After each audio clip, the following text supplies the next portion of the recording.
व्याख्यामुद्रां करसरसिजैः पुस्तकं शङ्खचक्रे बिभ्रद्भिन्नस्फटिकरुचिरे पुण्डरीके निषण्णः अमलानश्रीरमृतविशदेरंशविप्लावयन्मामाविर्भूयात् अनघमहिमा मानसे वागधीशः नमस्ते प्राणेश प्रणत विभवायामनिमगाः नमः स्वामिन् रामप्रियतमनुमन् गुरुगुण नमस्तुभ्यं भीमप्रभातम कृष्णेष्ट भगवन् नमः श्रीमन्मध्वप्रदिश सुदर्शन्नो जय जय श्रीगुरुभ्यो नमः नारायणं सुरगुरुं जगदेकनाथं भक्तप्रियं सकललोकनमस्कृतं च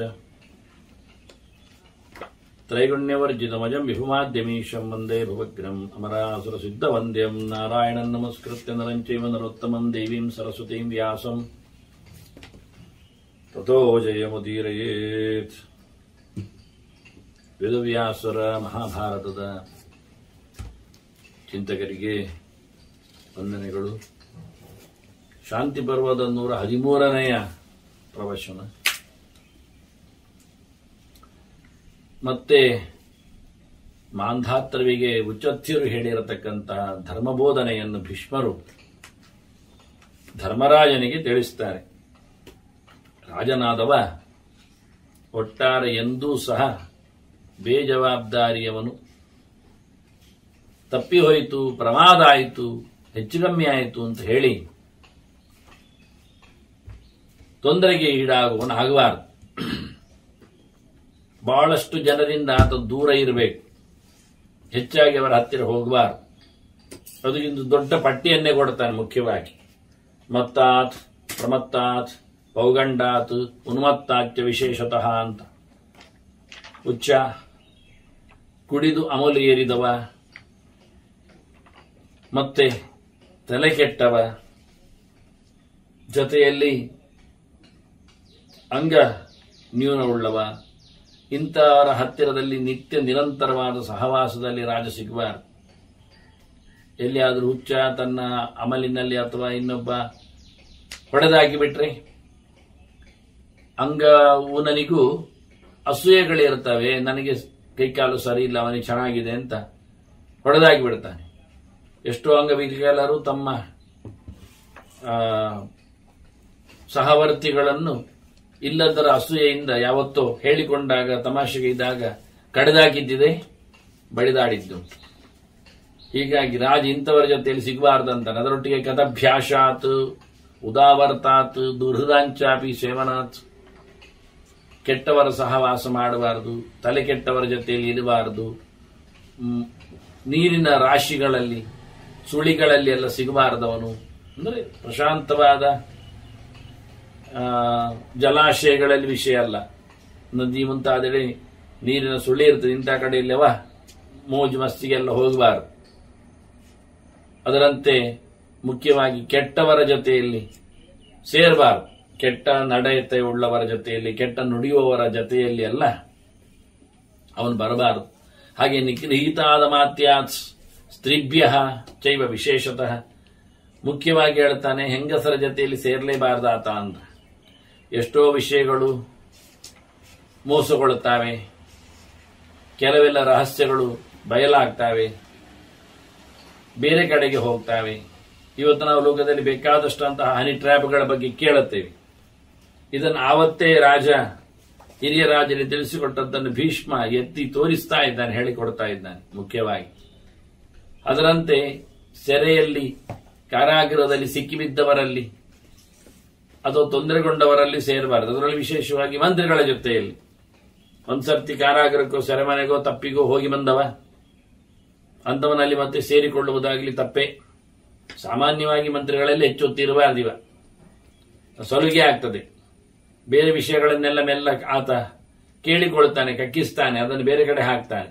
ಹೀಗಾಗಿ ಅದರಂತೆ ಪರ್ವತಾದ ವಿಷಮಾದ ದುರ್ಗಾತ್, ಬೆಟ್ಟದ ಕೋಡಿಗೆಲ್ಲ ಹೋಗುವುದು ರಾಜ, ಅದೆಲ್ಲ ತಪ್ಪು. ಯಾರೋ ದೂಡಿ ಬಿಡಬಹುದು, ಕಾಲ್ಜಾರಬಹುದು, ಏನೋ ಸಾಹಸಕ್ಕೆ ಆತನೇ ಪ್ರಚೋದನೆ ಪಡೆದು ಮಾಡಬಹುದು ಅಂತ ತನ್ನ ಹಳ್ಳಿಕೆ ಹೋಗಬಾರದು. ಯಾರೊಬ್ಬ ಹಾರುವ ಹತ್ತುವ ವಿಷಯ ನೋಡಿ ಇವನಿಗೂ ಹುಮ್ಮಸ್ಸು ಬರುವಂತದ್ದು. ಹೀಗಾಗಿ ರಾಜ ಆದಷ್ಟು ದೂರ ಇರಬೇಕಿಂತ ಕಡಲಿ ವಿಷಮ ದುರ್ಗಾತ್, ಬಹಳ ಕಷ್ಟಪಟ್ಟ ಇರತಕ್ಕಂಥ ಕೋಟೆ ಕೊತ್ತಲಗಳಿಂದ ಈತ ತಾನು ಸಾಹಸದೆಡೆಗೆ ಸಾಗಬಾರದು. ಹಾಗೆ ಹಸ್ತಿನಃ ಅಶ್ವಾತ್ ಸರೀಸೃಪಾತ್, ಆನೆಗಳ ಹತ್ತಿರ ಹೋಗುವುದು, ಕುದುರೆಗಳ ಹತ್ತಿರ ಹೋಗುವುದೆಲ್ಲ ಮಾಡಬಾರದು. ಎಲಿಯೋಗಳು ಸಿಟ್ಟಿನ ಬರದಲ್ಲಿ ಬಡಿದರೆ ಎತ್ತಿ ಎಸೆದರೆ ಎಲ್ಲ ರಾಜನಿಗೆ ಮತ್ತೆ ಶಾಶ್ವತವಾದ ಘಾಸಿ ಆಗಲಿಕ್ಕೆ ಸಾಧ್ಯ ಉಂಟು. ಅದರೊಟ್ಟಿಗೆ ಹಾವುಗಳ ಹತ್ತಿರದಲ್ಲಿ, ಕ್ರಿಮಿಕೀಟಗಳ ಹತ್ತಿರದಲ್ಲೂ ಹೆಚ್ಚೇನು ವಾಸ್ತವವಾಗಿ ಹಾವುಗಳ ಹತ್ತಿರಕ್ಕೆ ರಾಜ ಸಿಗದಂತೆ ಇರಬೇಕು. ಏತೇಭ್ಯ ಅನಿತ್ಯಯುಕ್ತ ಸ್ಯಾತ್, ಯಾವಾಗಲೂ ಇದರ ಜೊತೆಯಲ್ಲಿ ಇರಬಾರದಂತೆ ಆದ ಪ್ರಯತ್ನಿಸಬೇಕು. ಅದರೊಟ್ಟಿಗೆ ನಕ್ತಂಚರ್ಯಾಂಚ ವರ್ಜೇತಂತ. ಮುಖ್ಯವಾಗಿ ರಾಜನ ಕೆಲಸ ಏನು ಹೇಳಿದ್ರೆ ರಾತ್ರಿ ಹೆಚ್ಚು ತಿರುಗಾಡಬಾರದು ಅಂತ. ಅಜ್ಞಾತವಾಗಿರ್ತದೆ, ಕಾಣುವುದಿಲ್ಲ, ಕತ್ತಲು ಬೇರೆ. ಹಾಗಾಗಿ ಅವನಿಗೆ ಹೊರಗೆ ರಾತ್ರಿ ಬರುವ ಅಭ್ಯಾಸ ಉಂಟು. ಗೊತ್ತಾದ್ರೆ ಮತ್ತೆ ಶತ್ರುಗಳು ಬಡಿದಾರು, ಎಗರಿಸಿಯಾರು. ಇದಕ್ಕೋಸ್ಕರ ರಾತ್ರಿ ಹೆಚ್ಚಾಗಿ ರಾತ್ರಿ ಚಾರವನ್ನೇ ಕತ್ತರಿಸಬೇಕು, ಬಿಡಬೇಕು ಹೇಳ್ತಾನೆ ರಾಜನಿಗೆ. ಅದರೊಟ್ಟಿಗೆ ಅತ್ಯಾಶ ಚ ಅಭಿಮಾನಂಚ ಡಂಬಂ ಕ್ರೋಧಂಚ ವರ್ಜಯೇತ್ಸ್, ಬೂಟಾಟಿಕೆ, ಇಲ್ಲದ್ದನ್ನು ತೋರಿಸಿಕೊಳ್ಳತಕ್ಕಂಥ ಚಾಪಲ, ಅದರ ಹಾಗೆ ದುರಭಿಮಾನಗಳು, ಸ್ವಾಭಿಮಾನಗಳು, ಪ್ರತಿಷ್ಠೆ, ಒಣ ಹೆಮ್ಮೆ, ಹಾಗೆ ಅತಿ ಆಸೆಗಳು, ಬೇಕುಗಳು, ಬಯಕೆಗಳು ಒಂದು ದೃಷ್ಟಿಯಿಂದ, ಕೋಪ, ಸಿಡುಕುತನ ಇವೆಲ್ಲ ಇರಬಾರದಂತೆ. ಅವಿಜ್ಞಾತಾಸುತ್ರೇಷು, ಇನ್ನು ರಾಜ ಎಂತಹ ಹೆಂಗಳೆಯರ ಸಂಪರ್ಕ ಮಾಡಬಾರದು, ಬಸಿರು ಕೊಡಬಾರದು, ಸಂತೋಷ ಪಡಬಾರದು ಎನ್ನುವುದನ್ನು ಗಟ್ಟಿಪಟ್ಟಿ ಮಾಡಿಬಿಡ್ತಾನೆ. ಅವಿಜ್ಞಾತಾಸುಚ ಸ್ತ್ರೀಷು ಅಂತ. ಪರಿಚಯ ಇಲ್ಲದ ಹುಡುಗಿಯರ ಜೊತೆಯಲ್ಲಿ ಯಾವತ್ತೂ ಸಹ ತನ್ನನ್ನು ತೆರೆದುಕೊಳ್ಳಿಕ್ಕಿಲ್ಲ ಅಂತ ಚೆನ್ನಾಗಿ ಅವರು ಗೊತ್ತಿರಬೇಕು. ಗೊತ್ತಿದ್ರೂ ಅವರಲ್ಲಿ ಪೂರ್ತಿಯಾದಂತಹ ವಿಷಯ ಗೊತ್ತಾಗುತ್ತದೆ. ಅದಕ್ಕೆ ಅವಿಜ್ಞಾತಾಸು ಅಂತ ಪೂರ ಗೊತ್ತಿದ್ರೆ ಅವರು ಖಂಡಿತವಾಗಿಯೂ ಅನ್ಯಾಯಗಾರರಲ್ಲ, ರೋಗಿಗಳಲ್ಲ, ತಪ್ಪು ಮಾಡುವುದಿಲ್ಲ, ಗೊತ್ತಿದ್ರೆ ಮಾತ್ರ. ಹಾಗಾಗಿ ಚೆನ್ನಾಗಿ ಸರಿಯಾಗಿ ಗೊತ್ತಿಲ್ಲದೆ ಇರತಕ್ಕಂಥ ಹೆಂಗಸರ ಜೊತೆಯಲ್ಲಿ ಆತ ಸೇರ್ಲಿಕ್ಕಿಲ್ಲ. ಕ್ಲೀಬಾಸ್, ಸಹಜವಾಗಿ ಹೆಣ್ಣಲ್ಲದವರ ಜೊತೆಯಲ್ಲಿ ಸಹ, ನಪುಂಸಕರ ಜೊತೆಯಲ್ಲಿ, ಅಂತಹ ಮಧ್ಯವರ್ತಿಗಳ ಜೊತೆಯಲ್ಲಿ ಇವನು ವಿಹಾರಕ್ಕೆಲ್ಲ ಬರಬಾರದು.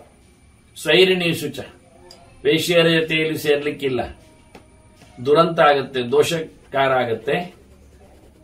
ಏನಾದ್ರೂ ಹೆಚ್ಚು ಕಡಿಮೆ ಆದರೆ, ಅಚಾನಕವಾದ್ರೆ ಮುಂದಿನ ಅರಸೊತ್ತಿಗೆ ಎಲ್ಲ ವಿಶಿಷ್ಟವಾಗಿ ವಿಚಿತ್ರವಾಗಿ ಹೋಗುತ್ತೆ ಅಂತ. ಹಾಗಾಗಿ ಯಾವ ಕಾಲದಲ್ಲಿ ಇಲ್ಲ ಹೇಳುತ್ತಾನೆ. ಅದರೊಟ್ಟಿಗೆ ಮತ್ತೆ ಪರಭಾರ್ಯಾಸುಚ, ಪರಭಾರ್ಯಾಸು ಕನ್ಯಾಸು, ಇನ್ನೊಬ್ಬರ ಮಡದಿಯರನ್ನು ಈತ ಪಡೆಯುವಂತಿಲ್ಲ. ಇದು ತೊಂದರೆ ಉಂಟು ಮಾಡುತ್ತೆ. ಅವರ ಮಕ್ಕಳನ್ನು ರಾಜನ ಮಕ್ಕಳು ಅಂತ ಹೇಳ್ತಾರೆ ಮತ್ತೆ. ಆದ್ರಿಂದ ಅದು ಬೇಡ ಅಂತಾನೆ. ಕನ್ಯಾಸು, ಇನ್ನು ಎಳೆಯವರಲ್ಲಿ ವಾಸ್ತವವಾಗಿ ಸಹವಾಸಕ್ಕೆ ಅಯೋಗ್ಯರಾದ ದೇಹೋತ್ತವರಲ್ಲಿಯೂ ಸಹ ಈತ ಅನ್ಯಾಯವನ್ನು ಎಸಗಲಿಕ್ಕಿಲ್ಲ. ನಾಚರೇತ್ ಮೈಥುನಂದ್ರಪಃ ಅಂತ ಹೇಳ್ತಾನೆ. ಯಾಕೆ ಕೇಳಿದ್ರೆ ಕುಲೇಶು ಪಾಪರಕ್ಷಾಂಸಿ ಜಾಯಂತೆ ವರ್ಣಸಂಕರಾತ್ ಅಂತಾನೆ. ಈ ರೀತಿಯಾದ ಹೆಚ್ಚು ಕಡಿಮೆಯಿಂದ ಅಜ್ಞಾತವಾದ ಸ್ತ್ರೀಯರ ಜೊತೆಯಲ್ಲಿ ಸೇರಿಕೊಳ್ಳುವುದರಿಂದ ಜಾತಿ ಮತ ಗೋತ್ರ ಚರ್ಯೆ ಕುಲ ಇವೆಲ್ಲ ಯಾವುದು ಅರ್ಥ ಆಗದೇ ಇದ್ದಂತ ಹೆಂಗಸರಲ್ಲಿ ಆತ ಪಡೆಯುವುದರಿಂದ ಕೆಟ್ಟ ಸಂತಾನ ಬರ್ತದೆ ಅಂತಾನೆ. ಕುಲೇಶು ಪಾಪರಕ್ಷಾಂಸಿ ಅಂತಾನೆ. ಪಾಪಿಗಳ ಪಿಂಡಗಳು, ಪಾಪಿಗಳ ಸಂತಾನಗಳು, ಕೆಟ್ಟ ವ್ಯಕ್ತಿಗಳು, ನುಂಗಿ ಹಾಕುವ, ಇಲ್ಲ ಮಾಡತಕ್ಕಂತಹ ದೌರ್ಜನ್ಯವನ್ನು ಪಡೆದ ಜೀವಗಳು ಸೃಷ್ಟಿಯಾಗ್ತಾವೆ, ಬರ್ತಾವೆ. ಇಂತಹ ಕಡೆಯಲ್ಲಿ ಕಾಯ್ತಾವೆ ಅವುಗಳು ಅಂತ. ಅಪುವಾಂಸ ಅಂಗಹೀನ ಸ್ಥೂಲ ಜಿಕ್ವಾ ವಿಶೇಷತಃ ಇನ್ನೂ ಒಂದು ಲಕ್ಷಣಗಳನ್ನು ಹೇಳುತ್ತಾನೆ. ಇಂತಹ ಕಡೆಗಳಲ್ಲೆಲ್ಲ ಅಂಗವಿಹೀನರು, ವಿಕಲಾಂಗರು ಹುಟ್ಟುವುದು ಹೆಚ್ಚು ಅಂತ. ಅದರೊಟ್ಟಿಗೆ ನಪುಂಸಕರಂತವರು ಬರ್ತಾರೆ ಅಂತ ಮತ್ತೊಂದು ಹೇಳ್ತಾನೆ. ಇನ್ನೂ ಹೆಚ್ಚಿಗೆ ಹೇಳ್ತಾನೆ ಸ್ಥೂಲ ಜಿಹ್ವಾಹ ಅಂತ, ದಪ್ಪ ನಾಲಿಗೆಯವರು ಅಂತ ಹೇಳ್ತಾನೆ. ಇದನ್ನು ನಾವು ಗಮನಿಸಬೇಕಾದ, ಮತ್ತೆ ಯಾರಿಗೂ ಗೊತ್ತಾಗಿ ಹೇಳಲಿಕ್ಕೆ ಹೋಗಬೇಡಿ. ದಪ್ಪ ನಾಲಿಗೆಯವರೆಲ್ಲ ಹುಟ್ಟಿ ಬರುವಂತದ್ದು ಇಂತಹ ಸಂದರ್ಭಗಳಲ್ಲೇ ಅಂತ. ಅವರು ಚೆನ್ನಾಗಿ ಮಾತಾಡುವುದಿಲ್ಲ. ದಪ್ಪದಾದ ನಾಲಿಗೆಯನ್ನು ನಾನು ಕಂಡಿದ್ದೇನೆ, ಅಗಲವಾಗಿರುತ್ತದೆ, ತೆಳು ನಾಲಿಗೆ ಇಲ್ಲವರಲ್ಲಿ.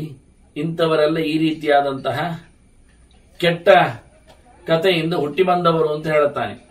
ಏತೆ ಪ್ರಜಾ ಸಂಕರ ಏತೆ ಚಾನ್ಯೇಚ ಜಾಯಂತೆ ಯದಾ ರಾಜ ಪ್ರಮಾದ್ಯತೆ.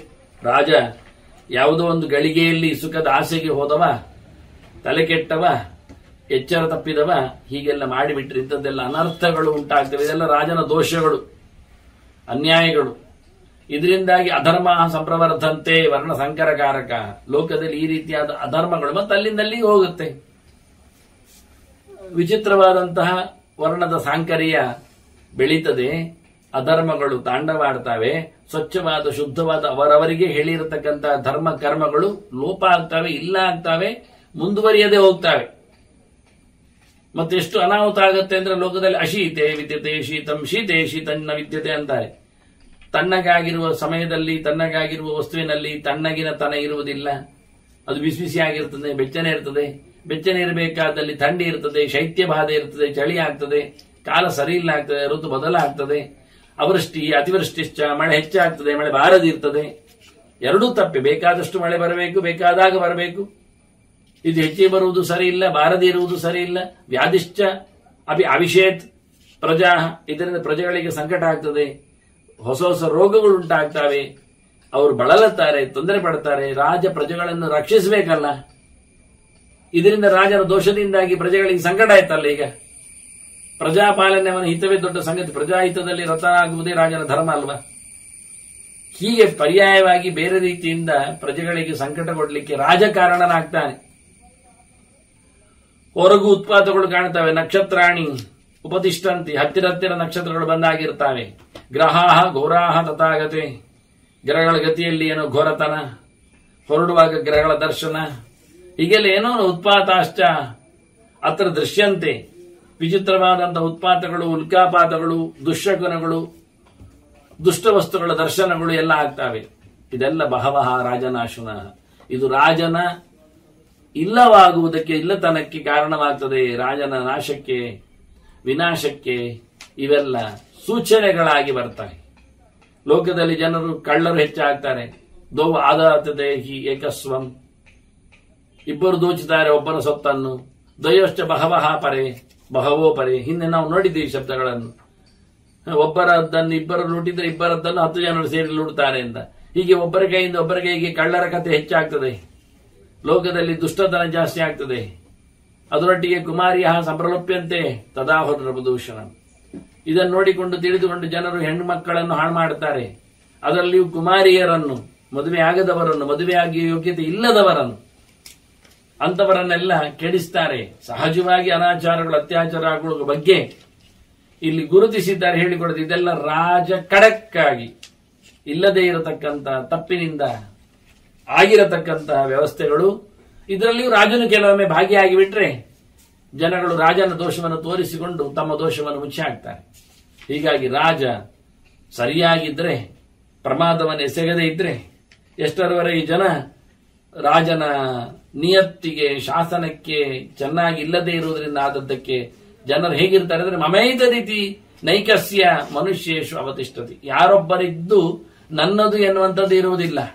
ಯಾರ್ಯಾರದ್ದು ಕೊಳ್ಳೆ ಹೊಡಿತಾರೆ, ಏನೇನೋ ಕರೀತಾರೆ. ಮನೆ, ಮಾರು, ಮಂದಿ, ಸ್ವತ್ತು ಎಲ್ಲವೂ ಇಲ್ಲ ಆಗತ್ತೆ. ಯಾರಿಗೂ ಯಾವುದರ ಮೇಲೆಯೂ ತಮ್ಮ ಅಭಿಮಾನವೂ ಇಲ್ಲ ಆಗ್ತದೆ. ಮತ್ತೆ ಈ ರೀತಿಯಾಗಿ ದುರ್ದೈವಗಳಿಂದ, ದುಷ್ಟತನದಿಂದ ಪ್ರಜೆಗಳ ಕ್ಷೇಮ ಇಲ್ಲ. ರಾಜನ ವಿಶೇಷವಾದ ದೋಷ ವಿಶೇಷಗಳಿಂದ ಅಂತ ಉಲ್ಲೇಖ ಮಾಡ್ತಾನೆ. ತ್ಯಕ್ವಾ ಧರ್ಮಂ ಯದಾ ರಾಜ ಪ್ರಮಾದಂ ಅನುತಿಷ್ಠತಿ. ಮುಖ್ಯವಾಗಿ ರಾಜ ಧರ್ಮವನ್ನು ತೊರೆದದ್ದೇ ಇದಕ್ಕೆ ದೊಡ್ಡ ಕಾರಣ ಅಂತ ಹೇಳ್ತಾರೆ. ಇದಕ್ಕೋಸ್ಕರ ರಾಜ ಧರ್ಮವನ್ನು ಉಳಿಸಬೇಕು. ರಾಜನ ಧರ್ಮ, ಲೋಕದ ಧರ್ಮ, ಲೋಕದ ಬಗೆ, ಪ್ರಕೃತಿಯ ವ್ಯವಸ್ಥೆ, ಇದು ರಾಜನ ಸಹಜತೆ. ಇದೆರಡಕ್ಕೂ ಒಂದು ಒಳ್ಳೆ ರೀತಿಯಾದಂತಹ ಸಂಬಂಧ ಇದೆ ಅಂತ. ಕಾಲವರ್ಷೀಚ ವರ್ಜನ್ಯ ಧರ್ಮಚಾರೀಚ ಪಾರ್ಥಿವ. ಮಳೆ ಸಮಯಕ್ಕೆ ಸರಿಯಾಗಿ ಬಂದರೆ ಜನಕ್ಕೆ ಆರೋಗ್ಯ, ಜನಕ್ಕೆ ಬದುಕು ಹಸನು, ಬೆಳೆ ಇಳೆ ತಂಪಾಗ್ತದೆ. ನಿರಂತರವಾದಂತಹ ಸೃಷ್ಟಿ ನಿಲ್ತದೆ. ಅದೇ ಸ್ವಲ್ಪ ತಡವಾಗಿ ನೀರು ಬಂದರೆ ಒಣಗ್ತದೆ, ನೆಲದಲ್ಲಿ ಬೀಜ ಸಾಯ್ತದೆ, ಜೊತೆಯಲ್ಲಿ ಮನುಷ್ಯರು ಬಳಲ್ತಾರೆ, ಸಾಯ್ತಾರೆ. ಇದರಿಂದಾಗಿ ದುರ್ಭಿಕ್ಷೆ ಉಂಟಾಗ್ತದೆ, ಹಾಹಾಕಾರ ಹೇಳ್ತದೆ, ಗಲಭೆಗಳು ಬರುತ್ತವೆ. ಆದ್ದರಿಂದ ಕಾಲಕ್ಕೆ ಖಡಕ್ಕಾಗಿ ಸರಿಯಾಗಿ ಮಳೆ ಬರಬೇಕಾದ್ರೆ ರಾಜನು ಕರಾರುವಾಕ್ಕಾಗಿ ಧರ್ಮವನ್ನು ಚೆನ್ನಾಗಿ ನಡೆಸಬೇಕಾಗ್ತದೆ. ಒಂದು ಚೂರು ಹೆಚ್ಚು ಕಮ್ಮಿ ಮಾಡಿದ್ರೆ ಅಂದ್ರೆ ಲಿಂಕ್ ಇದು, ರಾಜನ ತಪ್ಪಿನಿಂದಾಗಿ ದೇಶದಲ್ಲಿ ನೀರು ಬರುವುದು ನಿಲ್ತದೆ. ಒಂದೇ ಪ್ರಕೃತಿಗೆ ಒಂದೇ ಒಂದು ಮನುಷ್ಯರನ್ನು ಹಿಡಿಲಿಕ್ಕೆ ಕಾಡ್ಲಿಕ್ಕೆ ಇರತಕ್ಕಂತ ಕೈ ಕೇಳಿದ್ರೆ ನೀರು ಕೊಡದಿರುವುದು. ನೀರೊಂದು ಬಳೆ ಸರಿಯಾಗಿ ಸಮಯಕ್ಕೆ ಸರಿಯಾಗಿ ಬೇಕಾದಲ್ಲಿ ನೀರು ಬರಲಿಲ್ಲ, ಮನುಷ್ಯನ ಪೂರ್ಣ ಹಾಳಾಯಿತು. ಎಲ್ಲ ಸಂಗತಿಗಳು ಮನುಷ್ಯನದ್ದಿಲ್ಲ ಆಗ್ತವೆ. ಬಹಳ ದೊಡ್ಡದಾದಂತಹ ವಿಷಯ ಅಂತಾರೆ ವಾಸ್ತವವಾಗಿ. ಅದರಿಂದ ಕಾಲಕ್ಕೆ ಸರಿಯಾಗಿ ಮಳೆ ಬರುವುದು ಧರ್ಮದ ನೆಲೆಯಲ್ಲಿ ಬಹಳ ಎತ್ತರದಲ್ಲಿ ಚಿಂತನೆ ಆಗಲಿಕ್ಕೆ ಸಾಧ್ಯ ಅಂತ. ಇದು ಕಾಲದಲ್ಲಿ ಮಳೆ, ಧರ್ಮದಲ್ಲಿ ರಾಜ ಎರಡಿದ್ರೆ ಇದು ಸಂಪತ್ ಯದೈಷಾ ಭವತಿ ಸಾ ವಿವರ್ತಿ ಸುಖಂ ಪ್ರಜಾ ಅಂತ. ಇದು ಲೋಕದ ದೊಡ್ಡದಾದಂಥ ಸಂಪತ್ತು. ಧರ್ಮಚಾರಿಯಾದ ರಾಜ, ಕಾಲವರ್ಷಿಯಾದ ಮಳೆ, ಇದೆರಡು ಪ್ರಜೆಗಳದ್ದು ದೊಡ್ಡ ಭಾಗ್ಯ. ಇದರಿಂದ ಸುಖವಾಗಿ ಪ್ರಜೆಗಳು ಬದುಕ್ತಾರೆ. ಯೋನಜಾನಾತಿ ನಿರ್ಧರ್ತೃ ವಸ್ತ್ರಾನಾಂ ರಜಕೋ ಮಲಂ ರಕ್ತಾನಿ ಚ ಶೋಧಯಿತು ರಕ್ತಾನಿ ಮಾ ಶೋಧಯಿತು ಯಥಾ ನಾಸ್ತಿ ತಥೈವ ಸಹ. ಈಗ ಒಂದು ಊರಿನಲ್ಲಿ ಒಬ್ಬ ರಜಕ ಇದ್ದಾನೆ, ಮಡಿವಾಳ. ಅವನಿಗೆ ಬಟ್ಟೆಯನ್ನು ತೊಳೆದು ಅದರ ಕಶ್ಮಲವನ್ನು ಮಲವನ್ನು ತೆಗೆಯಲು ಗೊತ್ತಿಲ್ಲ. ಅದಕ್ಕೆ ಅಂಟಿದ ಬಣ್ಣವನ್ನು ಅವನಿಗೆ ತೆಗಿಲಿಕ್ಕೆ ಆಗಲಿಲ್ಲ. ಅಂತವನು ರಜಕ ಇದ್ರೆ ನಿಲ್ಲದಿದ್ರೆ ಮಡಿವಾಳ. ಬಟ್ಟೆಯನ್ನು ಕೊಟ್ಟಿದ್ದೇವೆ ನಾವು ತೊಳೆಯಲಿಕ್ಕೆ, ಅದರದ್ದು ಕೊಳೆ ತೆಗಿಬೇಕು ಹೇಳಿದ್ದೇವೆ. ಅದಕ್ಕೆ ಏನೋ ಒಂದು ಅಂಟಿಕೊಂಡಿದೆ, ಗ್ರೀಸೋ ಮತ್ತೊಂದು ಇನ್ನೊಂದು ಬಣ್ಣ. ಹಿಂದೆಲ್ಲ ಬೇಗನೆ ಬಣ್ಣ ಅಂಟುವುದು. ಬಣ್ಣ ಒಂದು ಬಟ್ಟೆಯನ್ನು ತೊಳೆದಾಗ ಇನ್ನೊಂದು ಬಟ್ಟೆಗೆ ಅಂಟುವುದುಂಟು ಬಣ್ಣ. ಅದನ್ನು ತೆಗಿಬೇಕಾಗ್ತದೆ. ಹಾಕಿದ ಬಣ್ಣ ಇನ್ನೊಂದಕ್ಕೆ ಹೋಗುತ್ತೆ. ಅದನ್ನು ತೆಗೆದುಕೊಡ್ಲಿಕ್ಕೆ ಅವರಿಗೆ ಗೊತ್ತಿಲ್ಲ. ಆದ್ರೆ ಅವನು ರಜಕ್ಕೆ ಹಾಕಿಬೇಕು. ನಮಗೆ ಬಟ್ಟೆಯನ್ನು ಶೋಧಿಸಲು ತಿಳಿಯದವ ಅವನು ರಜಕನಾಗುವುದು ಹೇಗೆ? ಇದ್ರು ಒಂದೇ ಇಲ್ಲದಿದ್ರು ಒಂದೇ. ಹಾಗೆಯೇ ಪ್ರಜೆಗಳಲ್ಲಿ ನೋಡಿಕೊಳ್ಳತಕ್ಕಂಥ ರಾಜ ಅವರ ತಪ್ಪಿನಲ್ಲಿ ಅವರಲ್ಲಿ ಇರತಕ್ಕಂತಹ ಕೊಳೆಯನ್ನು ತೆಗೆದವರನ್ನು ಚೆನ್ನಾಗಿ ಗೊಳಿಸಲು ಆಗದೇ ಇದ್ರೆ ಅವನಿದ್ರೆ ಏನು ಪ್ರಯೋಜನ? ಏವಮೇವ ದ್ವಿಜೇಂದ್ರಾಣಂ ಕ್ಷತ್ರಿಯಾಣಂ ವಿಶಾಂತತ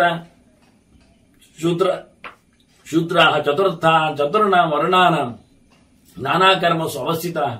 ಲೋಕದಲ್ಲಿ ಅವರವರ ಕೆಲಸಗಳನ್ನು ಬಗೆ ಬಗೆಯಾಗಿ ನಡೆಸಿಕೊಡುವವರು ಬ್ರಾಹ್ಮಣರಿದ್ದಾರೆ, ದೊಡ್ಡ ದೊಡ್ಡ ಕ್ಷತ್ರಿಯರಿದ್ದಾರೆ, ವ್ಯಾಪಾರಿ ವರ್ಗದವರು ವೈಶ್ಯರಿದ್ದಾರೆ, ಪರಿಚಾರಕರಿದ್ದಾರೆ.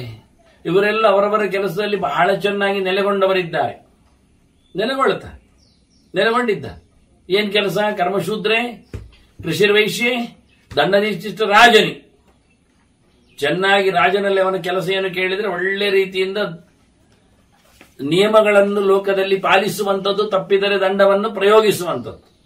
ಒಳ್ಳೆ ವ್ಯಾಪಾರಗಳು, ಒಳ್ಳೆ ಪರಿಚರ್ಯಗಳು ಇವೆಲ್ಲ ಉಳಿದವರಿದೆ. ಹಾಗೆ ಬ್ರಹ್ಮಚರ್ಯಂ ತಪಃ ಮಂತ್ರಾಹ ಸತ್ಯಂಚಾಪಿ ದ್ವಿಜಾಜಿಷು. ಬ್ರಾಹ್ಮಣರಲ್ಲಿ ಅಂತೂ ಒಳ್ಳೆ ರೀತಿಯಾದ ಬ್ರಹ್ಮಚರ್ಯ, ಒಳ್ಳೆ ಅಧ್ಯಯನ, ಚಿಂತನೆ, ತಪಸ್ಸು, ಶಾರೀರಿಕವಾದ ವ್ರತನಿ, ಉಪವಾಸಗಳು, ಮಂತ್ರಗಳು, ಮಾತುಗಳು, ವೇದಗಳು, ಜೊತೆಯಲ್ಲಿ ಒಳ್ಳೆ ರೀತಿಯಾದಂತಹ ಸತ್ಯ, ಪ್ರಾಮಾಣಿಕವಾದ ನಡೆ ನುಡಿ ಇವೆಲ್ಲ ಅವರಲ್ಲಿ ಉಂಟು. ಹೀಗಾಗಿ ಅವರವರ ಕರ್ಮಗಳಲ್ಲಿ ಲೋಕದಲ್ಲಿ ತೊಡಗಿದಾಗ ಅವರನ್ನು ಮಾಡದೇ ಇದ್ರೆ, ತಪ್ಪಿ ಹೋದ್ರೆ, ಈ ಮಡಿವಾಳ ಬಟ್ಟೆಯನ್ನು ಮಡಿವಾಡ್ಲಿಕ್ಕೆ ಬಾರದೇ ಇದ್ರೆ ಈಗ ನಾಲಾಯಕ್ಕೋ ಅವನು ಮಡಿವಾಡ್ಲಿಕ್ಕೆ ತಿಳಿದಿರಬೇಕು. ಹಾಗೆಯೇ ರಾಜ ಇವರಲ್ಲಿ ಇರತಕ್ಕಂತ ತಪ್ಪುಗಳನ್ನು ತಿದ್ದಲಿಕ್ಕೆ, ತಿಳಿ ಮಾಡಲಿಕ್ಕೆ ಗೊತ್ತಿರಬೇಕು, ಮಾಡಬೇಕು. ಎರಡು ಸಹ. ರಜಕ ಮಾಡದಿದ್ರು ರಜಕ ವ್ಯರ್ಥ, ಹಾಗೆ ರಾಜ ಮಾಡದಿದ್ರೆ ವ್ಯರ್ಥ. ತೇಷಾಮ್ಯ ಕ್ಷತ್ರಿಯೋ ವೇದ ವಸ್ತ್ರಾಣಾಮಿವ ಶೋಧನಂ. ಬಟ್ಟೆಯನ್ನು ತೊಳೆಯುವವನು ತೊಳೆಯಲಿಕ್ಕೆ ಚೆನ್ನಾಗಿ ಗೊತ್ತಿದ್ದವನು ರಜಕ ಸಾರ್ಥಕನಾಗ್ತಾನೋ, ಅದರಂತೆ ರಾಜ ಈ ವ್ಯಕ್ತಿಗಳಲ್ಲಿ ಇರತಕ್ಕ ವೃತ್ತಿಗಳಲ್ಲಿವ ಲೋಪಗಳನ್ನು, ದೋಷಗಳನ್ನು ತಿಳಿಸಿ ತೊಳೆಯದಿದ್ರೆ, ಅವರಲ್ಲಿ ಒಳ್ಳೆಯದನ್ನು ಮಾಡಿಸಿಕೊಳ್ಳದಿದ್ರೆ, ಬಟ್ಟೆ ಶುಭ್ರತೆಯನ್ನು ಮಾಡಿದ್ದಂಗೆ ಎಲ್ಲ ವರ್ಣದವರ ಎಲ್ಲರ ಪರಿಚರ್ಯಗಳನ್ನು ಚೆನ್ನಾಗಿ ಮಾಡಿದ್ರೆ ಅವನು ನಿಜವಾಗಿ ರಾಜ ಆಗ್ತಾನೆ. ಅವನು ರಂಜಕನಾಗ್ತಾನೆ. ಈಗ ಅವನ ರಂಜಕ ಇರ್ಲಿಕ್ಕೆ ಶಬ್ದ ವ್ಯತ್ಯಾಸ. ಇವನು ರಂಜಕನಾಗ್ತಾನೆ. ಅವರ ಶೀಲ ದೋಷಾನ್ನ ವಿನಿರ್ಹರ್ತಂ ಸಪಿತಾ ಸ ಪ್ರಜಾಪತಿ. ದೊಡ್ಡ ಮಟ್ಟಿನ ಮಾತನ್ನು ಉಚ್ಚರಿಸಿ ಹೇಳ್ತಾನೆ. ಅವನು ಅಪ್ಪ, ಅವನು ಸೃಷ್ಟಿಕರ್ತ. ಯಾರು ಈ ಪ್ರಜೆಗಳ ಅವರವರ ಧರ್ಮಗಳಲ್ಲಿ ಇರತಕ್ಕ ತಪ್ಪು ವಕ್ರಗಳನ್ನು ತಿದ್ದಿ ಸರಿಗೊಳಿಸಿ ರಜಕರಂತೆ ಧೌತಗೊಳಿಸ್ತಾನೆ, ಶುದ್ಧಗೊಳಿಸ್ತಾನೆ, ಶುಚಿಗೊಳಿಸ್ತಾನೆ, ನೇರ್ಪುಗೊಳಿಸ್ತಾನೆ. ಅವನು ಅಪ್ಪ ಮಾತ್ರ ಅಲ್ಲ, ಅವನು ಅಜ್ಜ ಆಗ್ತಾನೆ. ಅಜ್ಜ ಅಂದ್ರೆ ಚತುರ್ಮುಖ. ಅವನು ಸೃಷ್ಟಿಕರ್ತರು ಅನಿಸಿಕೊಳ್ತಾನೆ, ಅಷ್ಟು ದೊಡ್ಡದಾಗ್ತಾನೆ. ಅವರವರ ಇಲ್ಲಿರತಕ್ಕಂತಹ ಸ್ವಭಾವಗಳಿಗೆ ಅನುಗುಣವಾದಂತಹ ಕೆಲಸವನ್ನು ಅವರು ಮಾಡಿಸಬೇಕು. ತದ್ವಿರುದ್ಧವಾದ ಧರ್ಮಗಳಿದ್ರೆ, ಅವರಿಗೆ ಹೇಳಲ್ಪಟ್ಟಂತಹ ಧರ್ಮಗಳಲ್ಲದೆ ಬೇರೆ ಮಾಡ್ತಾ ಇದ್ರೆ ಅದನ್ನು ತೆಗಿಬೇಕು, ಅವನು ತೊಳಿಸ್ಬೇಕು. ಯಾಕೆಂದ್ರೆ ಎಲ್ಲಾ ಧರ್ಮಗಳ ಕಾಲಗಳ ನೇತೃ ರಾಜ. ಕೃತಂ ತ್ರೇತ ದ್ವಾಪರಶ್ಚ ಕಲಿಶ್ಚ ಭರತರ್ಷವ. ಇದೆಲ್ಲ ತಿದ್ದುವುದು, ತೀಡುವುದು, ಸರಿ ಮಾಡುವುದು, ಸರಿಯಾಗಿರುವುದು ಎಲ್ಲ ಅದು ಕೃತಯುಗದ್ದು, ಅದು ಹಳೆಯುಗದ್ದು, ಅದು ಈ ಯುಗಕ್ಕೆ ಹೇಳಿಸಿದ್ದಲ್ಲ. ಅಂದ್ರೆ ಅದು ಎಲ್ಲವಲ್ಲ, 4 ಯುಗವೂ ರಾಜನೇ. ಹಿಂದಿನ ಭೀಷ್ಮ ಹೇಳಿದ್ರು ರಾಜಾಕಾಲಸ್ಯ ಕಾರಣಂ ಅಂತ. ಇಲ್ಲಿ ಮತ್ತೆ ಬೇರೆ ರೀತಿಯಿಂದ ಉಚಿತ ಹೇಳ್ತಾನೆ. ಕೃತಯುಗವು, ತ್ರೇತಾಯುಗವು, ದ್ವಾಪರಯುಗವು, ಕಲಿಯುಗವು ಎಲ್ಲ ರಾಜನೇ. ರಾಜವೃತ್ತಾನಿ ಸರ್ವಾಣಿ ರಾಜೈವ ಯುಗ ಮುಚ್ಯತೆ. ರಾಜನನ್ನು ನಾವು ಯುಗ ಅಂತೇವೆ. ಅವನು ಪೂರ್ಣ ಪ್ರಮಾಣದಲ್ಲಿ ಧರ್ಮವನ್ನು, ಸತ್ಯವನ್ನು, ನ್ಯಾಯವನ್ನು ಇಂಪ್ಲಿಮೆಂಟ್ ಮಾಡಿದ್ರೆ ಅದು ಕೃತಯುಗ. ಅವನು ಸ್ವಲ್ಪಾಂಶ ಬಿಟ್ರೆ ತ್ರೇತಾಯುಗ, ಅರ್ಧಕ್ಕರ್ಧ ಇಲ್ಲ ಆದ್ರೆ ದ್ವಾಪರಯುಗ, ಪೂರ್ಣವೇ ಹಾಳಾದ್ರೆ ಏನ್ ಮಾಡುದು, ಅದು ಕಲಿಯುಗ ಅನ್ನರ್ಥ. ಆದ್ರಿಂದ ರಾಜ ಪೂರ್ಣವಾಗಿ ಪ್ರಜೆಗಳಲ್ಲಿ ಸತ್ಯವನ್ನು, ಧರ್ಮವನ್ನು ನೆಲೆಗೊಳ್ಳುವಂತೆ ಮಾಡಬೇಕು. ಮಾಡಿದ್ರೆ ಅವನು ರಾಜನಾಗ್ತಾನೆ. ಇಲ್ಲ ಆದ್ರೆ ರಾಜ ಸುಮ್ಮನೆ ಕೂತ್ರೆ, ನಿಗ್ರಹ ಮಾಡದೇ ಇದ್ರೆ, ಅಧರ್ಮಾಚಾರಿಗಳನ್ನು ನಿಲ್ಲಿಸದೇ ಇದ್ರೆ, ಅವರವರ ಧರ್ಮಗಳಲ್ಲಿ ಎಲ್ಲರನ್ನು ತೊಡಗಿಸದೇ ಇದ್ರೆ, ಲೋಕದಲ್ಲಿ ಯಾವುದೇ ರೀತಿಯಾದ ವರ್ಣ ವ್ಯವಸ್ಥೆ, ಚಾತುರ್ವರ್ಣ್ಯಂ ತಥಾ, ಅದರಂತೆ ವೇದಗಳು ವಿಶೇಷವಾಗಿ ವೇದಾಹ ಚಾತುರಾಶ್ರಮೇವಚ, ಬ್ರಹ್ಮಚರ್ಯ ಆಗಲಿ, ವಾನಪ್ರಸ್ಥ ಆಗಲಿ, ಗಾರಸ್ಥ್ಯ ಆಗಲಿ, ಸನ್ಯಾಸ ಆಗಲಿ ಯಾವುದು ಇಲ್ಲುವುದಿಲ್ಲ. ರಾಜ ಒಂದೊಮ್ಮೆ ಜಬರ್ದಸ್ತಿನಿಂದ ಗಟ್ಟಿಮುಟ್ಟಾಗಿ ಧರ್ಮವನ್ನು ನೆಲೆಗೊಳಿಸದಿದ್ರೆ ಲೋಕದಲ್ಲಿ ಯಾವುದೇ ರೀತಿಯಾದ ಅವರವರ ವ್ಯವಸ್ಥೆಗಳು ಇಲ್ಲ ಆಗ್ತದೆ. ಓದುವವರಿಲ್ಲ, ಮನೆ ಮಾಡತೆ ಇಲ್ಲ, ವ್ಯಾಪಾರ ವ್ಯವಹಾರ ಇಲ್ಲ, ಸನ್ಯಾಸ ಇಲ್ಲ, ಕಾಡಾಡಿಗಳಾಗಿ ನಿಂತು ಚೆಲುವ ಜೀವನ ನಡೆಸುವವರಿಲ್ಲ. ಹೀಗೆ ಯಾವುದೂ ಇಲ್ಲ ಆಗ್ತದೆ. ಕ್ಷತ್ರಿಯರವರ ಕೆಲಸ ಮಾಡುವುದಿಲ್ಲ, ಕೃಷಿ ಗೋರಕ್ಷ್ಯಾದಿಗಳು, ವಾಣಿಜ್ಯಾದಿಗಳು ಇಲ್ಲ ಆಗ್ತವೆ. ಇದರೊಟ್ಟಿಗೆ ಇದೆಲ್ಲ ಎಂಥದು? ಸರ್ವಮೇತದ್ ಪ್ರಮಾದ್ಯೇತ ಯದಾ ರಾಜ ಪ್ರಮಾದ್ಯತೆ. ರಾಜ ಧರ್ಮವನ್ನು ಕೈಬಿಟ್ಟರೆ, ಸೋತರೆ, ಮೋಹಕ್ಕೆ ಒಳಗಾದರೆ, ತಪ್ಪಿಕೊಂಡರೆ, ಹೆಜ್ಜೆ ತಪ್ಪಿದರೆ ನಿಜವಾಗಿ ಎಲ್ಲವೂ ಅಡಿಮೇಲಾಗ್ತದೆ, ಇಲ್ಲ ಆಗ್ತದೆ. ಎಲ್ಲರೂ ತಪ್ಪನ್ನೇ ಮಾಡುತ್ತಾರೆ, ಅದೇ ಸರಿ ಅಂತ ವಾದ ಮಾಡ್ತಾರೆ. ಮತ್ತೆ ಎಲ್ಲಿವರೆಗೆ? ಅಗ್ನಿತ್ರೇತ ತ್ರೈವಿದ್ಯ ಯಜ್ಞಾಚ ಸಾದಕ್ಷಿಣ. ಯಜ್ಞ ಇಲ್ಲ, ಯಾಗ ಇಲ್ಲ, ಪೂಜೆ ಇಲ್ಲ, ಪುನಸ್ಕಾರ ಇಲ್ಲ, ಕೊನೆಗೆ ವೇದ ಮಂತ್ರಗಳೇ ಇಲ್ಲ, ಪ್ರಮಾಣಗಳೇ ಇಲ್ಲ, ಎಲ್ಲವೂ ಹೋಗ್ತದೆ. ಸರ್ವಮೇತದ್ ಪ್ರಮುಖ್ಯತ ಅಂತಾರೆ. ಇದೆಲ್ಲವೂ ತಪ್ಪಿ ಹೋಗ್ತದೆ, ಬಿರುಕು ಬಿಡುತ್ತದೆ, ತಪ್ಪು ಕಲ್ಪನೆಯಲ್ಲಿ ಉಳಿದು ಹೋಗ್ತದೆ. ಮತ್ತೆ ತಿದ್ಲಿಕ್ಕಾಗುವುದಿಲ್ಲ. ಬಿಟ್ಟೋದ್ರೆ ಸಿಕ್ಕಿಸಬಹುದು, ತಪ್ಪಾಗಿ ಸಿಕ್ಕಿಸಿಕೊಂಡು ತಿದ್ದುವವರೇ ಇಲ್ಲ, ತಿದ್ದಿದ್ರು ಕೇಳುವುದಿಲ್ಲ. ಅದು ಹಾಗೆ ಅಂತಾರೆ. 1-2 ತಲೆಮಾರದಕ್ಕೆ ಆಗಿಬಿಟ್ಟರೆ ಉಂಟಲ್ಲ, ಮತ್ತೆ ಅದಕ್ಕೆ 6, 8, 10 ತಲೆಮಾರುಗಳ ಬಗೆಯನ್ನು ಅಂಟಿಸಿ ಬಿಡ್ತಾರೆ ಜನ. ಇದು ಹಿಂದಿನಿಂದಲೂ ಹೀಗೆ ಅಂತ ಹೇಳಿ ವಾದ ಮಾಡ್ಲಿಕ್ಕೆ ನೋಡ್ತಾರೆ. ಅದನ್ನು ಯಾವ ಕಾಲದಲ್ಲಿಯೂ ತಪ್ಪಿಸ್ಲಿಕ್ಕೆ ನೋಡಬೇಡ. ಎಲ್ಲದಕ್ಕೂ ಉಳಿಸ್ಲಿಕ್ಕೂ, ಬೆಳೆಸ್ಲಿಕ್ಕೂ, ಕಳಿಲಿಕ್ಕೂ, ಇಳಿಲಿಕ್ಕೂ ಎಲ್ಲ ಕಾರಣ ರಾಜನೇ. ರಾಜೈವ ಕರ್ತ ಭೂತಾನಾಂ ರಾಜೈವ ಚ ವಿನಾಶಕ. ನೋಡಿ, ದೋಷ ಅಳಿಸುವುದರಲ್ಲಿಯೂ ರಾಜನು ಮುಖ್ಯ, ಗುಣವಂತಿಕೆಗಳನ್ನು ಮುಗಿಸುವುದರಲ್ಲಿಯೂ ರಾಜನೇ ಮುಖ್ಯ. ಅದರಿಂದ ನಾಶ ಎರಡರದ್ದು ನಾಶವೇ. ಒಳ್ಳೆಯದನ್ನು ತೆಗೆಯುವುದು ಅವನೇ, ಒಂದೊಮ್ಮೆ ತಪ್ಪುಗಳಿದ್ರೆ ಅದನ್ನು ಸರಿಗೊಳಿಸುವವನೇ, ಅದನ್ನು ತೆಗೆದು. ಅದನ್ನು ರಾಜನೇ ಮಾಡ್ಲಿಕ್ಕೂ ತಯಾರು ಒಳ್ಳೆಯದನ್ನು, ರಾಜನೇ ಮಾಡ್ಲಿಕ್ಕೂ ತಯಾರು ಕೆಟ್ಟದನ್ನು, ರಾಜನೇ ತೆಗಿಲಿಕ್ಕೂ ತಯಾರು ದೋಷಗಳನ್ನು, ರಾಜನೇ ತೆಗಿಲಿಕ್ಕೂ ತಯಾರು ಒಳ್ಳೆಯದನ್ನು. ಅದನ್ನ ನಾಶಕ್ಕೂ ಸೃಷ್ಟಿಗೂ ಕಾರಣ ರಾಜನೇ ಇದ್ದ. ರಾಜೈವ ಕರ್ತ ಭೂತಾನಾಂ. ಎಲ್ಲ ಪ್ರಜೆಗಳ, ಎಲ್ಲ ಜನರ, ಎಲ್ಲ ಜೀವಜಾತಗಳ, ಎಲ್ಲ ಲೋಕದ ಎಲ್ಲದರ ಸೃಷ್ಟಿಗೆ, ನಾಶಕ್ಕೆ ಕಾರಣ ರಾಜನೇ ಇದ್ದ. ಯಾವಾಗ? ಧರ್ಮಾತ್ಮ ಯಸ್ಸಕರ್ತಾಸ್ಯ, ಅಧರ್ಮಾತ್ಮ ವಿನಾಶಕ. ಅವನು ಧರ್ಮದ ನೆಲೆಯಲ್ಲಿ ನಿಂತಿದ್ದರೆ, ಧರ್ಮವನ್ನು ಮಾಡಿಸುತ್ತಿದ್ದರೆ, ಧರ್ಮವನ್ನು ಮೆರೆಸುತ್ತಿದ್ದರೆ ಅವನು ಖಂಡಿತವಾಗಿ ಎಲ್ಲದರ ಕರ್ತೃವೆ, ಅವನು ಸೃಷ್ಟಿಕರ್ತೃವೆ. ಅವನಾಗ ಅಪ್ಪ ಅಜ್ಜ ಎಲ್ಲ ಆಗ್ತಾನೆ.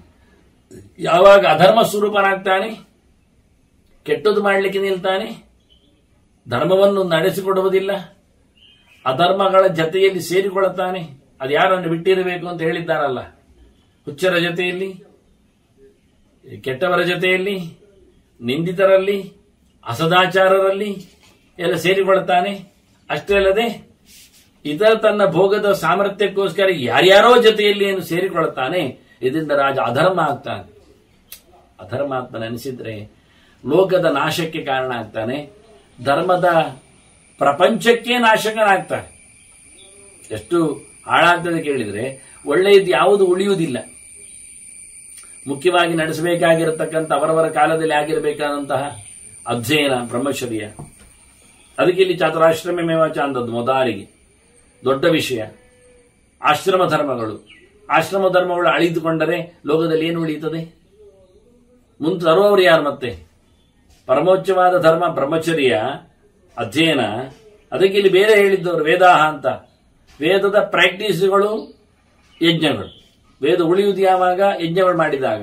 ಯಜ್ಞಗಳು ಮಾಡಲಿಕ್ಕೆ ಬಿಡುವುದಿಲ್ಲ, ಯಜ್ಞ ಮಾಡಲಿಕ್ಕೆ ಬರುವುದಿಲ್ಲ. ಇವತ್ತು ನೋಡಿ ನಮಗೆ ಅಶ್ವಮೇಧಯಾಗ, ರಾಜಸೂಯಾಗ, ವಾಜಪೇಯಿಯಾಗ ಇವೆಲ್ಲ ಹೆಸರು ಕೇಳಿ ಗೊತ್ತು. ಪೌಂಡರಿಕೆಯಾಗ, ಸೌತ್ರಾವಣಿಯಾಗ, ಅತಿರಾತ್ರ, ಅಪ್ತೋಯಾತ್ರ ಇವೆಲ್ಲ ಎಲ್ಲಿ ಉಂಟು ಗೊತ್ತಿಲ್ಲ. ಹೇಗೆ ಉಂಟು ಗೊತ್ತಿಲ್ಲ. ಎಲ್ಲ ಅದರ ಬಗ್ಗೆ ಕೆಲವೆಲ್ಲ ಮಾಹಿತಿಗಳು ಲಭ್ಯ ಆಗ್ತವೆ, ಪ್ರಾಕ್ಟಿಕಲಿ ಸಿಗುವುದೂ ಇಲ್ಲ. ಇದೆಲ್ಲ ಯುಗಧರ್ಮ, ಅದೀಗಲ್ಲ. ತ್ರೇತೆಗೆ ದ್ವಾಪರಿಗೆ ಸಂಬಂಧಪಟ್ಟರಲ್ಲಪ್ಪ, ರಾಜನೇ ಅದನ್ನು ತಯಾರು ಮಾಡಬೇಕಾಗ್ತದೆ. ಯುಗವನ್ನೇ ರಾಜ ಪ್ರಾತಿನಿಧಿಕವಾಗಿ ಪ್ರತಿನಿಧಿಸಿಕೊಂಡು ಕೆಲಸ ಮಾಡಲಿಕ್ಕೆ ಉಂಟು.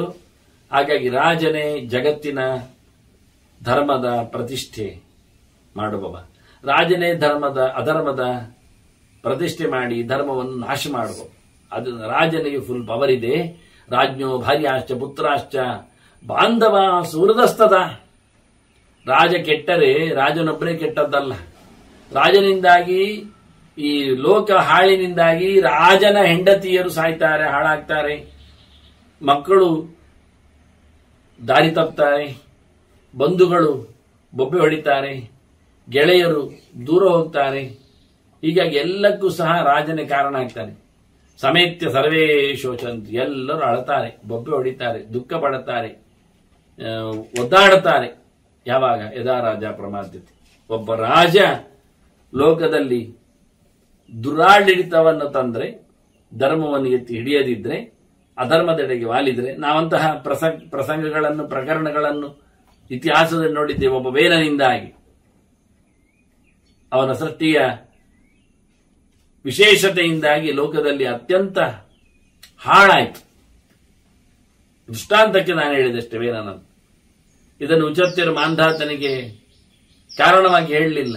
ಅವರು ಸೀದಾ ರಾಜನ ಬಗ್ಗೆ ಮಾತಾಡ್ತಾ ಬಂದರು. ರಾಜನಿಂದಾಗಿ ಅವನ ಪರಿವಾರದವರು ಸಾಯ್ತಾರೆ ಅಂತ. ಟೋಟಲಿ ಅವನ ಮನೆ ಮಂದಿಗಳಿಗೆ ತೊಂದರೆ ಆಗ್ತದೆ, ಸಂಬಂಧಿಗಳಿಗೆ ಹಾನಿ ಆಗ್ತದೆ, ಪ್ರಜೆಗಳು ಇದರಿಂದ ದುರ್ನಡತೆಯನ್ನು ಪಡಿತಾರೆ. ಲೋಕದಲ್ಲಿ ಇರಬೇಕಾದ ಸಂಗತಿಗಳು ಒಳ್ಳೆ ರೀತಿಯಿಂದ ಕೃಷ್ಣ ಹೇಳಿಕೊಂಡಲ್ಲ, ಚಾತುರ್ವರ್ಣ್ಯ ಮಯಾ ಸೃಷ್ಟಂ ಒಂದು ಗುಣಕರ್ಮ ವಿಭಾಗಶಃ ಅಂತ. ಎಲ್ಲ ಗುಣಗಳು ಎಲ್ಲ ಕರ್ಮಗಳು ಲೋಕದಲ್ಲಿ ಬೆಳೀಲೇಬೇಕು, ಇರಲೇಬೇಕು. ಒಂದು ತಪ್ಪಿದ್ರೆ ಒಂದು ಆಗುವುದಿಲ್ಲ. ಯಾಕೆ ಅಂತ ಕೇಳಲಿಕ್ಕಿಲ್ಲ, ಒಂದಕ್ಕೊಂದು ಲಿಂಕ್. ಆದ್ರಿಂದ ದೇವರನ್ನು ನಾನು ಸೃಷ್ಟಿ ಮಾಡಿದೆ ಅಂತ. ಅದನ್ನು ಉಳಿಸಬೇಕೋ ಬೇಡವೋ? ಹಾಗೆ ಶುದ್ಧವಾಗಿ ಉಳಿಸಬೇಕೋ ಬೇಡವೋ? ಯಾರ್ಯಾರೋ ಯಾವ್ಯಾವುದೋ ಬಗೆಯ ಚರ್ಯಗಳು ಎಲ್ಲಿಯೋ ಸಂಕ್ರಾಂತಗೊಂಡಿದ್ರೆ ಅದರ ಶುದ್ಧತೆ ಹೇಗೆ ಕಾಪಾಡುವುದು? ಅದರಿಂದ ಎಳೆವೆಯಲ್ಲಿ ಖಂಡಿತವಾಗಿ ಅವನು ವಿಶೇಷವಾದ ಶಾಸ್ತ್ರಗಳ ಚಿಂತನೆಗೆ ತನ್ನನ್ನು ತೊಡಗಿಸಿಕೊಳ್ಳಬೇಕು. ಬೆಳವೆಯಲ್ಲಿ ಮತ್ತೆ ಚೆನ್ನಾಗಿ ಲೋಕವನ್ನು ಬೆಳೆಸಲಿಕ್ಕೋಸ್ಕರ ತಾನು ಪಡೆದುಕೊಂಡದ್ದನ್ನು ಹಂಚಿಕೊಳ್ಳಬೇಕು ಪಂಚಯಜ್ಞಗಳಿಗೆ. ಅದಕ್ಕೆ ಇಲ್ಲಿ ಅಗ್ನಿತ್ರಯತ ಎಲ್ಲ ಹೇಳಿದ್ದು ಇಲ್ಲ ಆಗ್ತದೆ ಅಂತ. ತ್ರೈವಿದ್ಯಾ ಅಂತ. ವೇದ ಪಾರಾಯಣ ಇಲ್ಲ, ವೇದದ ವಿನಿಯೋಗ ಇಲ್ಲ, ಜೊತೆಯಲ್ಲಿ ಪಂಚ ಯಜ್ಞಗಳು ಇಲ್ಲ. ದೈವಿಕವಾದ ಕರ್ಮಗಳು, ಪೈತೃಕವಾದ ಕರ್ಮಗಳು, ಜೊತೆಯಲ್ಲಿ ಋಷಿಗಳಿಗೆ ಸಂಬಂಧಪಟ್ಟಂತೆ ಅಧ್ಯಯನ, ತರ್ಪಣಾದಿಗಳು, ಮತ್ತು ಇನ್ನು ಮುಂದಕ್ಕೆ ಹೋದ್ರೆ ಭೂತಯಜ್ಞ ಅಂತ ಹೇಳಿ ಲೋಕದ ಜನರಿಗೆ ಆತಿಥ್ಯ, ಹಾಗೆ ಅದು ನರಿಯಜ್ಞ. ಹಾಗೆಯೇ ಸುತ್ತಮುತ್ತಲಿನ ಪ್ರಾಣಿ ಪ್ರಪಂಚಕ್ಕೆ ಕೊಡತಕ್ಕಂತಹ ದನ ಆಗಲಿ, ಹಕ್ಕಿಗಳಾಗಲಿ, ವಾಯಸ ಇತ್ಯಾದಿಗಳಾಗಲಿ, ಇವುಗಳಿಗೆ ಕೊಡತಕ್ಕಂತಹ ಬಲಿಗಳು, ಇವೆಲ್ಲ ನಿಂದು ಯಜ್ಞಾಶ್ಚ ಅಂತ ಹೇಳುವಲ್ಲಿ ಯಜ್ಞಾಶ್ಚ ದಕ್ಷಿಣಾಹರಣದಲ್ಲಿ ಪಂಚಯಜ್ಞಗಳು ನಿತ್ಯವಾದವುಗಳು, ಮತ್ತೆ ವಿಶೇಷವಾದ ಯಜ್ಞಗಳ ಹೆಸರು ಹೇಳಿದ್ದು ನಾನು. ಇವೆಲ್ಲ ರಾಜನಿಂದಾಗಿ ಹೋಗಿ ಅವನ ಮನೆತನಕ್ಕೆ, ಮನೆ ಮಂದಿಗೆ ಎಲ್ಲ ಬೇಸರ ಬರ್ತದೆ.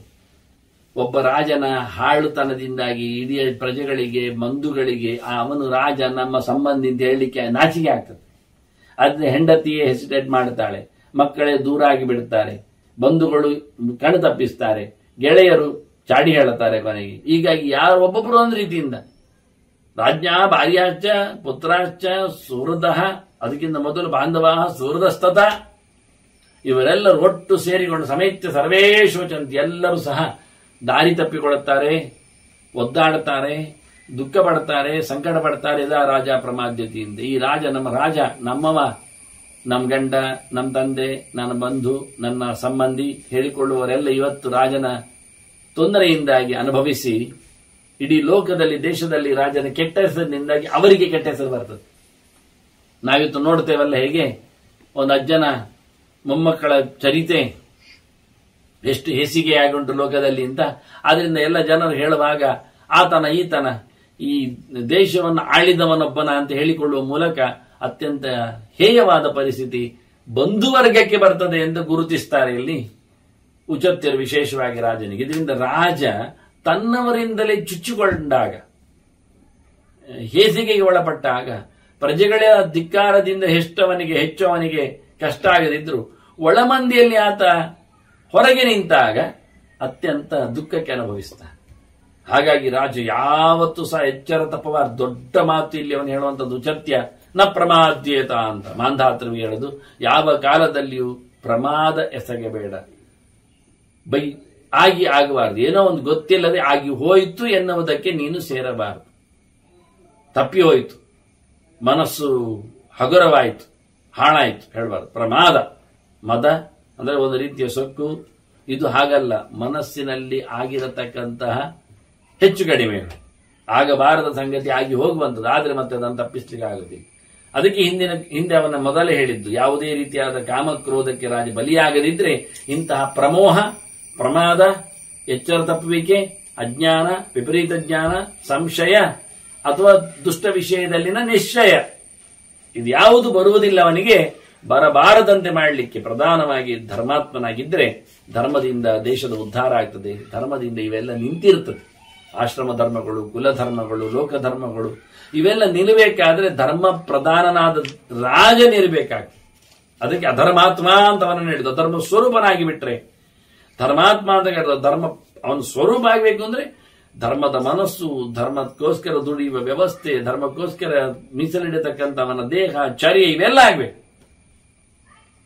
ಹಾಗಿದ್ದರೆ ಅವನು ಖಂಡಿತವಾಗಿ ಲೋಕದ ಎಲ್ಲದರ ಕರ್ತರನಿಸಿಕೊಳ್ತಾನೆ. ಇಲ್ಲ ಆದ್ರೆ ಮನಸ್ಸು ಪೂರ್ತಿ ಅಧರ್ಮದಲ್ಲಿ, ಮಾತು ಪೂರ್ತಿ ಅಧರ್ಮದಲ್ಲಿ, ದೇಹವು ಪೂರ್ತಿ ದುಡಿಯುವುದು ಅಧರ್ಮಕ್ಕೆ ಅಂದಾಗ ಅತ್ಯಂತ ಹೇಸಿಗೆವನಾಗಿ ಅವನಿಗೂ ವಿನಾಶ, ಅವನ ಬಂಧು ಭಗಿನಿಯರಿಗೂ ಸುತ್ತಮುತ್ತಲಿನವರಿಗೂ ನಾಶ, ಲೋಕಕ್ಕೂ ವಿಶೇಷವಾದಂತಹ ವಿಪರೀತವಾದ ವಿನಾಶ ಅಂಚಿನಲ್ಲಿದೆ ಅಂತ ಅರ್ಥ. ಹೀಗಾಗಿ ರಾಜ ಪ್ರಧಾನವಾಗಿ ಎಂದೂ ಸಹ ಎಚ್ಚರಗೇಡಿ ಆಗಬಾರದು. ಅಯ್ಯೋ ಅಂತೇಳಿ ಆಯ್ತಲ್ಲ ಹೇಳಿಕೊಂಡು ತಪ್ಪಿ ಹೋಯಿತು ಅಂತೇಳಿ ಗೊತ್ತಿಲ್ಲ ಆಯ್ತು, ಗೊತ್ತಿಲ್ಲದೆ ಆಯ್ತು ಎನ್ನತಕ್ಕಂತಹ ಅಚಾನಕವಾದ ಅಕಸ್ಮಾತ್ತಾದ ಪ್ರಮೇಯ ಅಂತ ಹೇಳಿಕೊಂಡಿದ್ದನ್ನು ಕೈ ಎತ್ತಿ ಚೆಲ್ಲಬಾರದು ಎನ್ನುವುದಕ್ಕೋಸ್ಕರ ಎಚ್ಚರವಾಗಿರು ಎನ್ನುವ ಹಿನ್ನೆಲೆಯಲ್ಲಿ ಉಚತ್ಯರು ಮತ್ತೆ ಅವನಿಗೆ ಚಿಂತನೆಗಳನ್ನು ಉಲ್ಲೇಖ ಮಾಡುತ್ತಾರೆ, ತೋರಿಸಿಕೊಡ್ತಾರೆ. ಇನ್ನೂ ಅನೇಕ ಮಾತುಗಳ ಜೊತೆಯಲ್ಲಿ ಆತನಿಗೆ ಮಾಂಧಾತ್ರ ರಾಜನಿಗೆ ಹೇಳಿದ ಸಂಗತಿಗಳನ್ನು ಭೀಷ್ಮರು ಮತ್ತೆ ಧರ್ಮರಾಜನಿಗೆ ತಿಳಿಸಿಕೊಡ್ತಾರೆ. ಮತ್ತೆ ವಂದನೆಗಳು. ಶ್ರೀಕೃಷ್ಣ ನಾರಾಯಣ ನಾರಾಯಣ ನಾರಾಯಣ.